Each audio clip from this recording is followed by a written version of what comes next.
International Monetary Fund left Nigeria out of Africa's list of fastest growing economies, naming Benin Republic, Côte d'Ivoire, Ethiopia, Rwanda, and Uganda as the continent's top performers. According to the IMF, these countries are now among the world's fastest expanding economies, supported by consistent policy reforms, stronger fiscal discipline, and investments in infrastructure and manufacturing. The fund projects Sub-Saharan Africa's growth to stabilize by 4.1% in 2025, with further improvements expected the following year. Despite the IMF's upward revision of Nigeria's growth forecast to 3.9%, the country still lags behind its regional peers. The fund says, while reforms are yielding results, Nigeria's economy remains below a potential, urging deeper structural changes, reliable power supply and diversification beyond oil to drive sustainable growth. So as other African economies continue to surge ahead, what more can Nigeria do to catch up? At this time, we're joined by an economist and a principal consultant with Woodridge and Scott Consulting, Segun Sopitan, to shed more light on this and answer some of the critical questions. Thank you so much, Segun, for coming around. Thank you. It's a pleasure. So some analysts say IMF leaving Nigeria out of Africa's list of fastest growing economies was meant to be as the country is in its reformative stage. Do you actually agree? Well, so first of all, I think we need to acknowledge that whatever the IMF is saying, they are simply looking at the numbers. So it is what it is. It's a statement of fact. We are not amongst the best performing economies in the world, and we're not amongst the best performing economies in Africa. Is that because we're in a reformative stage? I think that's debatable. Are we underperforming potential? I think that's absolutely clear. Are we performing as well as we need to be performing, given our comparative advantages, and also given our population position, which could be both an advantage and a curse? Are we performing enough to address those issues? I think the obvious answer is no. So the question is, what are we doing? What are we doing right? What are we doing wrong? What do we want the IMF to be saying? If we want to be one of those top 5 performing countries in Africa and in the world, what are the things that we can do? I think those are the issues that we definitely need to take from the position of the IMF and the reports of the IMF. So when we say, for example, that we've grown in Q2 2025 at 4.23% GDP growth rate, is that good?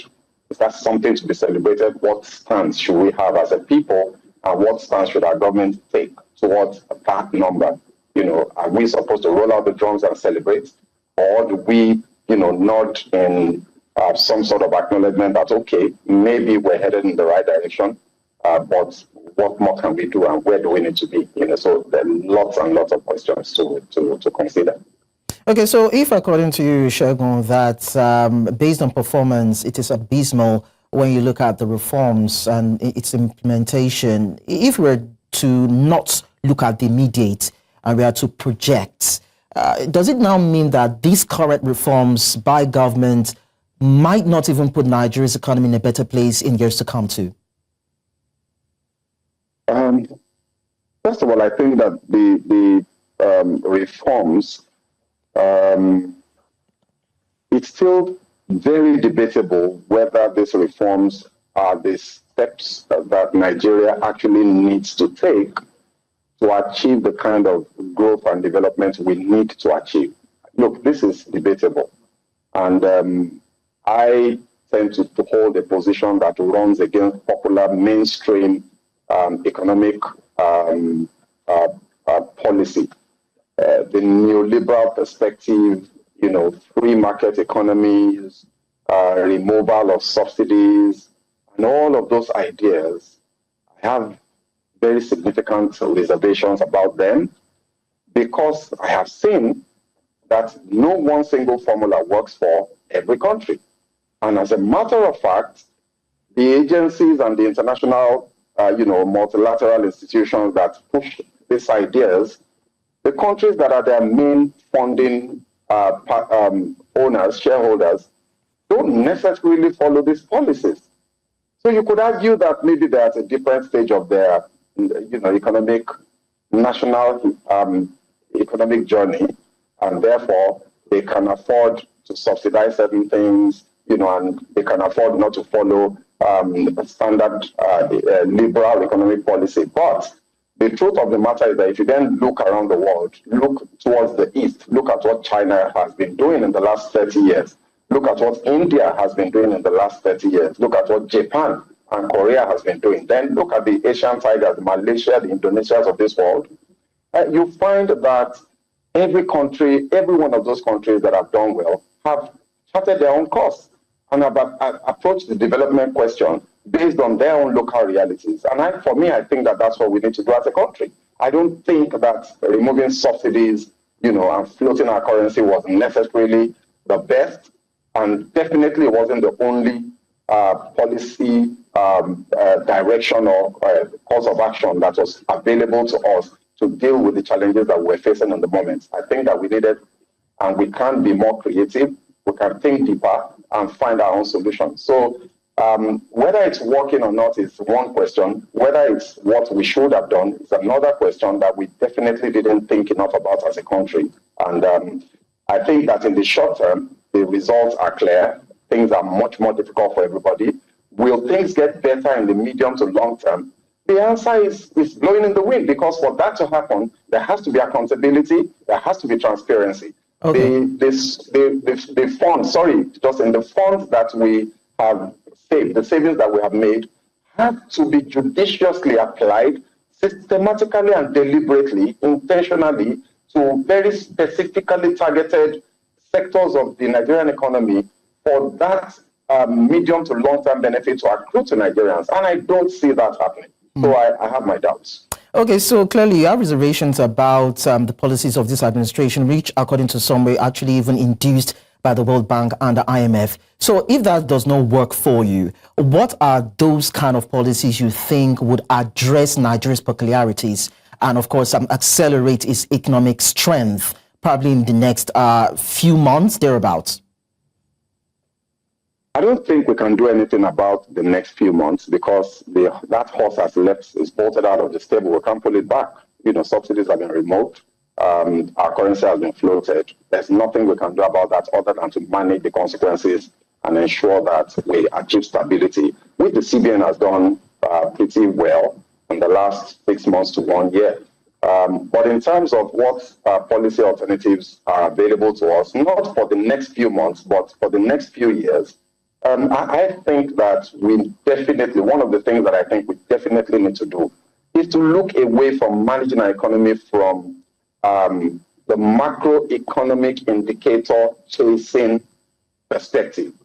We chase the numbers. We chase numbers that are the popular numbers pushed around by the IMF and the World Bank, GDP, inflation. We're targeting those numbers and trying to achieve what appears to be good numbers in those areas by whatever means possible, including stage managing how those numbers are measured in our country. We have to shift our focus from that to real developmental activities in the energy sector, fix electricity at all costs, dedicate the same amount of energy and courage that the president did to the subsidy removal thing to fixing electricity. Because this is one issue that if you deal with and resolve, then, everything else will almost naturally fall in place. I mean, that's simplistic, but it's not that easy, but it's almost as simple as that, So there are some fundamental things that we ought to have been paying attention to, that we ought to have dedicated much more energy and much more resources. I mean, intellectual energy, and political will to, that we have not done.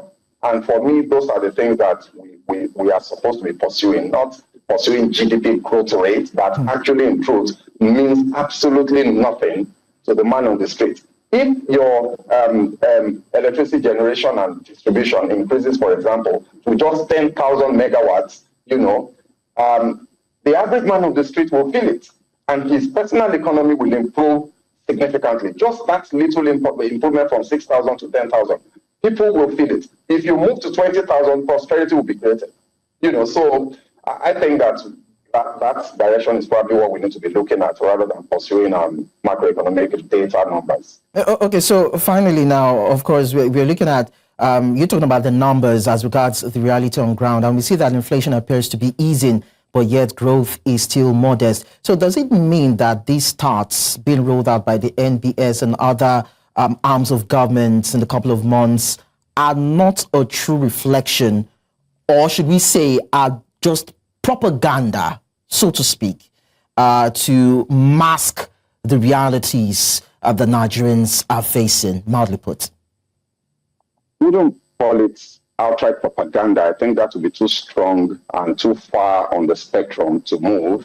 But I definitely would express doubts, especially, for example, given the fact that the recent disinflation and now deflation that we've seen in food prices have very little to do with specific macroeconomic policy position of whether the CBN or the Ministry of Finance, but simply because we're in harvest season, so this was always going to happen. And is this enough? Is this what we should be seeing? Now, if you look at that inflation number again, you have to remember, it's very easy to forget that we rebased and that we changed our reference year to 2024. So whatever number that you are seeing now is relative to what we had just last year and ignores all of the events that have happened in this economy in the last 5 years and the last 10 years, and therefore may not be a true state of where we are.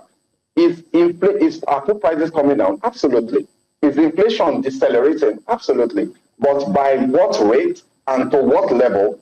Unfortunately, the politicians are taking over some of these things because the numbers that they want to use for their political purposes have to look a certain way, and they have unfortunately tampered a little with the best practice with regards to how these things are computed. So I wouldn't say it's propaganda, but I think that we have to be more honest as a people, and our governments absolutely have to relate with these things with more candor, leave politics, pursue real governance, pursue real benefits to the real Nigerians, the vulnerable Nigerians, 120, 130 million people that are living in poverty. What can we do to shift them out of poverty in a 1 year, 2 year, time frame? Those are the kind of things that I think that government need to focus on rather than trying to, panel beat this macroeconomic numbers to make themselves look good so that they can build it out as